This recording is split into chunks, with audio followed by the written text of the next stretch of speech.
Imagine writing a song as a teenager, a raw expression born from a nightmare about the horrors of war.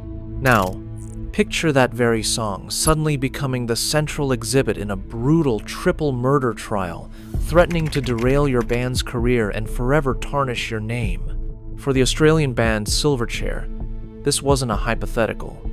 It was their terrifying reality, a story that reveals how art designed to condemn violence could be twisted into a key piece of a murder defense. In the whirlwind of 1995, 3 kids from Newcastle, Australia, were on top of the world. Their debut album, Frogstomp, had made them global rock stars almost overnight. Still just teenagers, not yet adults, they found that fame cast a long shadow. As their album climbed the charts, one song began to take on a life of its own. Within a year, the anguished lyrics penned by a teenage Daniel Johns would be read aloud, not in a mosh pit, but in a solemn U.S. courtroom. The band was about to be unexpectedly dragged into a tragedy that threatened to derail their career and forever link their name to an unspeakable crime. This is the story of how a song designed to condemn violence became a key exhibit in a murder defense, and how 3 young musicians were forced to confront a controversy that would haunt them for years. Emerging from the working-class city of Newcastle, Australia, in 1992, 3 school friends, Daniel Johns, Ben Gillies, and Chris Joannou, began jamming in garages and bedrooms as a band called Innocent Criminals. The music landscape of the early 90s, dominated by alternative rock, saw the raw, emotionally turbulent sounds of groups like Nirvana and Pearl Jam sweep across the globe, eventually reaching that humble garage in Newcastle. It was in this fertile ground of flannel and feedback that the trio found their voice. Their big break came in 1994. The band, now renamed Silverchair, sent a demo of a song called Tomorrow to a national competition run by the TV program Nomad and radio station Triple J. They won. At the time, they were all barely 15 years old. The prize, a professional recording session, and a record deal with Sony. What happened next was unbelievable. Tomorrow exploded in Australia, spending 6 weeks at #1, and suddenly these 3 high school students were the biggest band in their country. The comparisons to their grunge heroes were immediate. John's pained vocals and heavy riffs drew parallels to Kurt Cobain. But to simply write them off as copycats was to miss the point. There was a ferocious musicality to Silverchair that was all their own. The fact that this mature, aggressive sound was being made by literal kids stunned everyone. With Tomorrow blowing up, the pressure was on to deliver a full album. So, in late 1994, Silverchair entered the studio to record what would become Frogstomp. The entire album was recorded in a mere 9 days. Released in 1995, Frogstomp was massive. It debuted at #1 in Australia and went on to sell over 2 million copies in the United States alone. The world was captivated, driven by singles like Tomorrow and Pure Massacre. The album was an unfiltered blast of teenage angst and power. Israel's Son was also issued as a single, peaking at number 39 inches America on the mainstream rock tracks chart, and reaching numbers 11 and 12 inches Australia and New Zealand respectively. The band hit the road hard, touring relentlessly. At the center of it all was frontman Daniel Johns, a lanky teenager with blonde hair often obscuring his face. He would contort himself around his guitar, his body seemingly racked by the same turmoil that fueled his vocals. The energy surrounding them was intense and sometimes downright dangerous. During one show in September 1995, while playing their heaviest track, Israel's Son, Johns, was struck in the head by a bottle thrown from the crowd, an injury that required 6 stitches. It was an ugly incident, but it underscored the frenetic energy that followed the band. Frogstomp defied expectations, delivering a brilliantly aggressive debut that was unapologetically heavy. An extraordinary achievement for 315-year-olds. The very first sounds on Frogstomp are a heavy, pounding drum beat, joined by a sludgy, menacing bass line and a monstrous guitar riff. Then, Daniel Johns' voice enters, shifting from a low growl to a visceral scream. This is Israel's Son. What truly propelled the song into dangerous territory, however, wasn't just its sound, it was the chilling words. The lyrics read like a snapshot of pure rage, far beyond normal teenage frustration and angst. Lines are delivered almost like a direct threat. Hate is what I feel for you. I want you to know. I want you dead. It then escalates further with, if you're not here soon, I'll finish your friend instead. The song only intensifies from there. Taken at face value, it plays like straight-up menace, not angst. So, where does a 5-year-old even get the idea for a song this dark? The answer had nothing to do with personal grudges. Its true origin stemmed from a place of education. In a 1995 interview, Johns explained that the song was born from a nightmare he had after watching a television documentary about wartime atrocities, which included a graphic execution. He explained, "That song was about an execution I saw on telly. I got this video of an execution. I just saw it, and I was watching it one night, and I had a dream about it, and I woke up and thought, oh yeah, that's pretty cool. And I wrote a song about it." The cool he referred to wasn't an endorsement of the violence itself, but rather the artistic inspiration drawn from a terrifying experience, a common way artists process complex emotions. The song wasn't written to promote violence, it was actually written to condemn it. The brutal lyrics were meant to portray the unvarnished horror of war, to show how ugly and hateful it truly is. It was a work of fiction, a character study in hatred designed to critique the very thing it described. But in the real world, context can be easily lost, and words can be twisted to serve a very different, often darker, narrative. Our story now shifts to the logging town of McCleary, Washington. 16-year-old Brian Bassett was a star athlete with a 5 gigapascals and a basketball standout. However, he began to spiral due to a mix of family turmoil, growing anger, and escalating misbehavior, transforming him from a promising young man into someone exhibiting dangerous behavior. By Christmas of 1994, he ended up in the hospital after excessive drinking nearly led to organ failure. When his parents brought him back home, he ran away.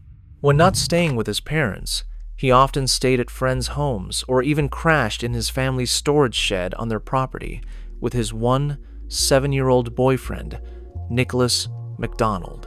McDonald himself came from a background of pure chaos, having witnessed his father's failed attempt to take his own life and possessing a rap sheet including arson and thefts. On the 10th of August, 1995, an unthinkable crime occurred. Bassett and McDonald murdered Brian's parents and his 5-year-old brother. They were plotting to steal money to fund a dream trip to California. The crime was brutal. Bassett shot his parents, and his younger brother was drowned. They attempted to clean up the crime scene, rifled through drawers for $400 in keys, and then fled in the family car. The very next day, August 11, McDonald strolled into a Grants Pass, Oregon, police station and confessed everything, even implicating Bassett. The teenagers were arrested, charged as adults, and their trial began in January 1996. It was here that Silverchair was violently and unexpectedly pulled into the unfolding case. McDonald's defense team revealed that the boys were fans of the band and claimed that on the night of the murders, they had been listening to Frogstomp. In a move that shocked both the band and the music world, McDonald's lawyer, Tom Copeland, attempted to introduce the lyrics of Israel's Son as evidence. He argued the song was an act of influence, claiming that the lines, "Hate is what I feel for you. "I want you to know, I want you dead," were almost a script for the killings. He added, "It's irrelevant to everything, the legal issues, the mental issues, why this happened the way it happened." It was a claim that the song provided a blueprint for their horrific actions.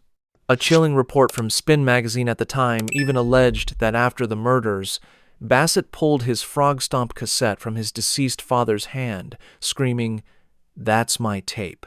He then reportedly began playing Israel's Son after committing the horrific crimes. In the trial that ensued, it was revealed that Bassett's sister was expected to be at the residence at the time of the murders, but fortunately, she was out. She likely would have also become a victim. MacDonald testified in court, but prosecutors vehemently fought back against the defense's claims that Israel's Son had inspired the murders. Prosecutor Jerry Fuller told the court, "What does this prove? Does this prove that Bassett hated his parents? Does it prove that he had a motive to kill them? No. All it proves is that it is a song he played. The song," they contended, "was merely a convenient scapegoat designed to distract the jury from the clear evidence of a planned murder." The defense strategy was a classic, if cynical, legal tactic, an attempt to shift blame by pointing to an external influence. This echoed past cases where artists like Ozzy Osbourne and Judas Priest were blamed for the actions of their fans. In every such case, the argument was that the art, not the individual, was responsible. Thousands of kilometers away, the members of Silverchair, now 16 years old, were appalled to learn that their music had been linked to a triple murder. It was major news in their native Australia, and the band's manager, John Watson, issued a statement on their behalf. "Silverchair do not, have not, and never would condone violence of any sort. The band is appalled by this horrific crime." Israel's Son was inspired by a television documentary about wartime atrocities. In fact, the song seeks to criticize violence and war by portraying them in all their horror. The message was clear. They condemned the crime and flatly rejected the idea that their art was responsible. Ultimately, the jury agreed. The song as a script defense failed. Brian Bassett was convicted and sentenced to 3 consecutive life terms without parole, while Nicholas MacDonald received 65 years. Legally, the band was in the clear, but the emotional toll was significant.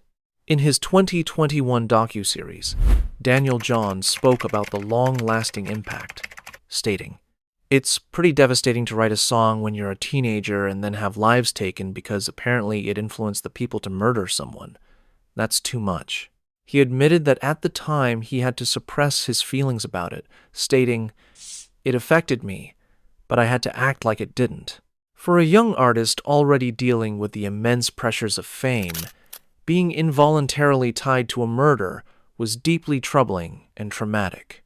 Shortly after the murders, the Bassett's neighbors banded together to organize a fight against teen drug abuse and to call for stricter laws for dealing with out-of-control children, including lowering the age to 16 for which the death penalty could be imposed.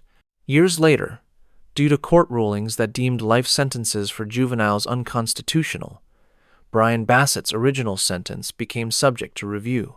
Bassett, now a 3-year-old man, was resentenced.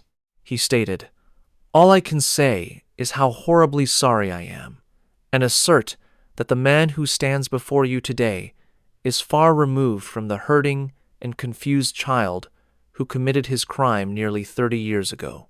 Stephanie Bassett, Brian's older sister, who was not home at the time of the killings, pleaded for her brother to remain incarcerated. "Every day that he's behind bars, I can breathe. I can feel safe.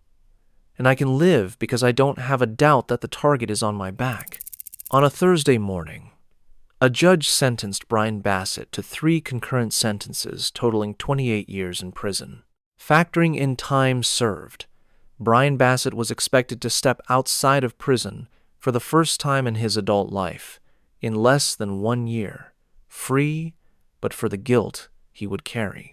Bassett would have to make an appearance before a parole board before the year was up, though sources indicated this was more of a formality and he was expected to be released. It was reported in 2024 that he was indeed released from prison. Department of Corrections officials told KXRO that Bassett is scheduled to be living in the community, but will have a 3-year supervisory period scheduled to end in January 2027. A mandated anti-harassment and lifetime no-contact order against his sister is also in place, according to the court. The controversy surrounding Israel's son stands as a stark case study in the complex intersection of art, interpretation, and responsibility. On one side, a song born from a teenager's attempt to process the horrors of war was twisted into a legal defense for an unrelated, horrific crime. On the other, 3 teenagers, fresh off creating one of the biggest debut albums of the decade, were forced to defend their art against the worst possible accusation. Though legally cleared, the incident left a dark footnote in their incredible story. Yet it didn't define them.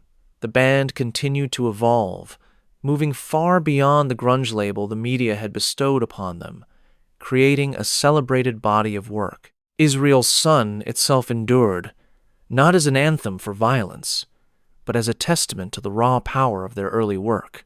It remained a staple of their live shows for years, praised by fellow musicians like Good Charlotte's Joel Madden, who once said, "I wish I'd written Israel's Son."